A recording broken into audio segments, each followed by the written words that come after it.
Savitri silks చేనేత వస్త్రాల అద్భుత ప్రపంచం. సంప్రదాయం స్టైల్ ఒకే చోట.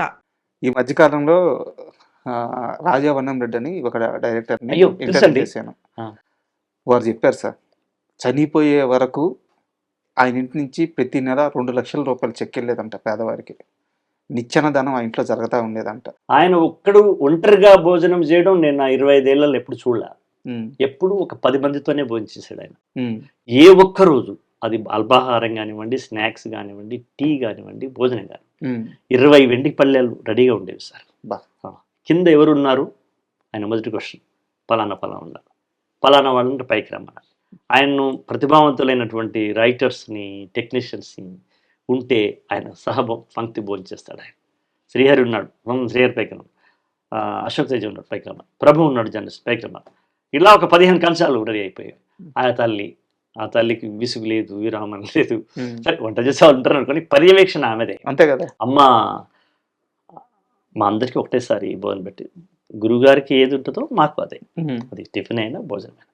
అలా నేను ఎప్పుడైనా ఒక్కడు భోజనం చేసింది నేను నా కళ్ళతో చూడాలి. బా. అది తోసరిగా ఆ సంప్రదాయము ఎవరు ఏమనుకున్నా సరే కానీ అది ఎక్కడ కనిపించదు ఎక్కువ. ఇండస్ట్రీలో ఒక సేయింగ్ ఉంటుంది సార్, లైట్ బాయ్ అంటే చాలా చిన్న అవును, స్థాయి గురించి మాట్లాడట్లేదు. Technician technician light bye light bye 24 క్రాఫ్ట్లో అది ఒక సెక్షన్. ఎక్కడికి వెళ్తున్నావు అంటే, నాకు డబ్బులు కావాలి, దాసరి గారి ఇంటికి వెళ్ళి కంప్లైంట్ ఇవ్వడానికి వెళ్తున్నాను అంటాడంట. అదేంద్రంటే దాసరి గారి ఇంటికి ఎవరైనా పోవచ్చు కదా. పోతే తనకు వస్తాయి, ఆ? లేకపోతే మొదలు తనిస్తాడు. ఆ, సార్ ఇట్లా అయింది సార్, ఆయన నాకు 10,000 ఇస్తలేడు సార్ అంటే మొదలు తను 5,000 ఇస్తాడు. ఉమ్, నేను అది చెప్తా లేరా, అది కూడా వచ్చేస్తాయి, మొదలు ఇది కానీ అని చెప్పేసి పంపించి ఫోన్ చేసి, ఏమయ్యా మాలాంటి వాళ్ళకి కదా ఎగ్గొట్టాలి, ఏం కాదు, ఉమ్, నువ్వు 10 లక్షలు ఇవ్వకపోతే ఓకే, కానీ వాడు 10,000 కదా సార్. లేదు సార్ ఇప్పుడు ఇచ్చేస్తుంది సార్, పిలిచి వాడు నాకు ఫోన్ చేయాలి మళ్ళీ, సార్ నాకు 10,000 వచ్చినాయి సార్. ఇతను ఇచ్చిన 5,000తో పాటు 15,000 ఉంటుంది. Is happy, his family is happy. That is the look, దృక్పథం అది. Great person sir. ఓసే రాములంలో మీరు రాసిన పాటల్లో నాకు నచ్చిన ఒక పాట ఉంది, అయ్యా నేను ఖచ్చితంగా అడిగి పాడించుకుంటాను. మీకు నచ్చిన పాట ఒకటి పాడండి సార్. నేను అంటే అన్నీ సందర్భ ఉచిత పాటలయ్యా, అన్నీ కరెక్ట్గా కుదిరేవి.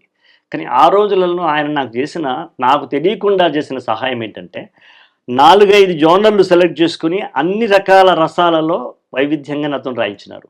అది నాకు తెలియదు అప్పుడు ఆయన అది చేస్తున్నాడో, అది రేపు నాకు పనికొస్తుందని.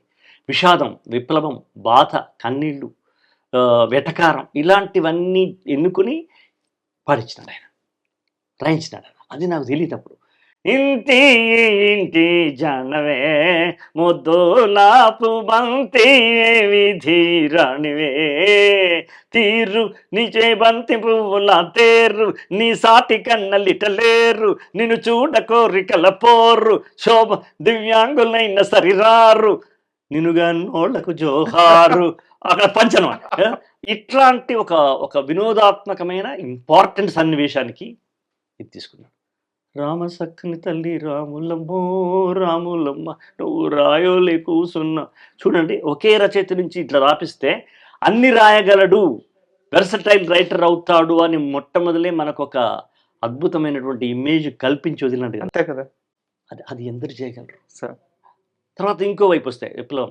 మీకు చెప్పాను నేను, రాములమ్మవో రాములమ్మవో రాములమ్మ, ఒక విప్లవాత్మకమైన పాట.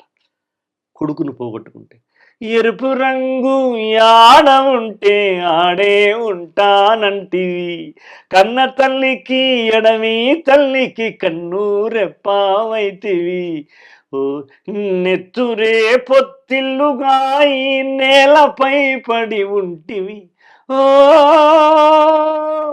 వీరుడా ఉద్యమం నెలబాలుడా, వీరుడా అభిమన్యుడా అని పాట రాయించిన. వా. ఇలా వైవిధ్యమైన పాటలు రాసి నాకు సినిమా ఇండస్ట్రీలో ఒక రోడ్లు ఏర్పాటు చేస్తున్నా అన్న సంగతి నాకు అప్పుడు బుర్రకు అందల. తర్వాత ఒక్కొక్కరు పిలిపించాం, అక్కడ ఇంటి జానం రాశాను కాబట్టి ఇక్కడ నేను వచ్చిండే రాయగలిగినాను కదా. ఓకే. అక్కడ విప్లవం పాట నేను రాయగలిగినాను కాబట్టి ఇక్కడ ఆర్ఆర్లో కొమరం భీముడు రాయగలిగినాను కదా. దారిలో వేసేసారు ఆయన. దారిలో వేశారు. నాకు అప్పుడు దారులు వేస్తాను తెలీదు. అయ్యగారు చెప్తున్నాను, మనం రాస్తున్నాం అనుకున్నాం. ఇలా ఆయన చేసిన మేలు. ఇంకోటి కూడా సార్, అంటే మళ్ళీ నాన్నగారి ప్రస్తావన వస్తుంది. వారు ఇక్కడుండే నిజాం పరిపాలనలకు కానీ, ఇక్కడుండే ధరల వ్యవస్థకి వ్యతిరేకంగా గానీ, వెట్టి చాకిరీ వ్యవస్థకు కానీ ఎంత పోరాటం చేశారో, ఓసే రాములమ్మ సినిమాలో మీరు రాసిన ప్రతి మాట, ప్రతి పదం, ప్రతి అక్షరం అప్పటి పరిస్థితులను చూపించినాయి. చూస్తే అవును, అది నాకు ఎందుకో కంటదగ్గనంగా తెలుసు కదా, నాకు నాన్న అమ్మ ద్వారా తెలుసు కదా, కాబట్టి రాయడానికి నాకు సులభమైందంటున్నా. మా అమ్మ వందల విషయాలు చెప్పింది, వేరే తెలంగాణ విషయాలు, ఎలా చనిపోయినారు, ఎలా బలి అయినారు, ఎట్లా సజీవ దహనం చేసినారు, ఎన్ని బాధలు పెట్టినారు, ఆడవాళ్ళని ఎలా ఇబ్బంది పెట్టినారు, ఒంగోబెట్టి ఎలా రాళ్ళు పెట్టినారు, లక్ష విషయాలు చెప్పేది కదా మా అమ్మ, మా నాన్న వాళ్ళ చర్చలు. ఇవన్నీ నాకు తెలియకుండా నాకు వెన్ను పూసలో నిలిచిపోయింది, అది పెన్నులోకి వచ్చింది. మీకు ఈ మాట ఎవరన్నా ఇదివరకు చెప్పారో లేదో నాకు తెలియదు, కానీ ఓసే రాములమ్మ సినిమా మీకోసం ఎదురు చూసినట్టుంది. అంతే కదా, ఎందుకంటే చరిత్ర ఆయన కొడుకు తప్పించి ఇంకెవరు రాయాలి, దాన్ని రాస్తే ఆయన రాయాలి లేదా ఆయన కొడుకు రాయాలి, అంతే కదా.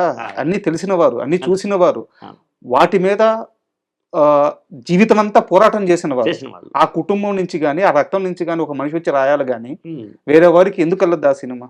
అదంతే మీకోసం లక్కీగా ఆ టైం కూడా చూడండి మీరు. ఆయన 10 ఏళ్ల ముందు కూడా ఓసే రాములమ్మ తీయొచ్చు, నేను వచ్చినాక 10 ఏళ్ల తర్వాత తీయొచ్చు.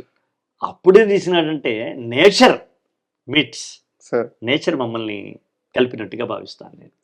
సార్, నేను అంటే ఈ ఇంటర్వ్యూకి వచ్చే ముందే అనుకున్నాను, నేను ఈ ఇంటర్వ్యూ వ్యూస్ కోసం చేయట్లేదు, దీని మీద ఏదో పేరు తెచ్చుకోవాలని చేయట్లేదు, నేను మీతో మనస్ఫూర్తిగా మాట్లాడాలని వచ్చాను. దీంతో సినిమా ఉండొచ్చు, సినిమాకి సంబంధం లేని ఉండొచ్చు, సాహిత్యం విషయం ఉండొచ్చు. మనము నాకు నిజాం పరిపాలనలో ఇక్కడున్న దొరల వ్యవస్థ అయితే ఈ మొత్తం వ్యవస్థలో తెలంగాణ స్త్రీలు పడిన అత్యధిక బాధాకరమైన సంఘటనల గురించి, ఒక్కదాని గురించి, ఇది రాజా, ఇది మరీ దారుణం, నా గడ్డ మీద పుట్టిన స్త్రీ ఇంతటి నరకం అనుభవించింది, ఇది నాకు తెలుసు. భర్తలను కట్టేసి, భర్తలను మధ్యలో కట్టేసి బతుకమ్మలాగా పెట్టి, కోళ్ళగుంజి అంటాం మేము, కాళ్ళు చేతులు దగ్గరికి వచ్చేటట్టుగా కట్టేసి వాళ్ళని మధ్యలో పెట్టి భార్యలను నగ్నంగా పాటలు పాడడం అనేది, పాడించడం అనేది, ఆడించడం అనేది చాలా దుర్మార్గం కదా రాజా, చాలా దుర్మార్గం కదా. తల్లి ముందు కొడుకును ప్రాణంతో గడ్డివాముల్లో వేసి తగలెట్టడం కష్టం కదా రాజా, ఎన్ని కష్టాలు.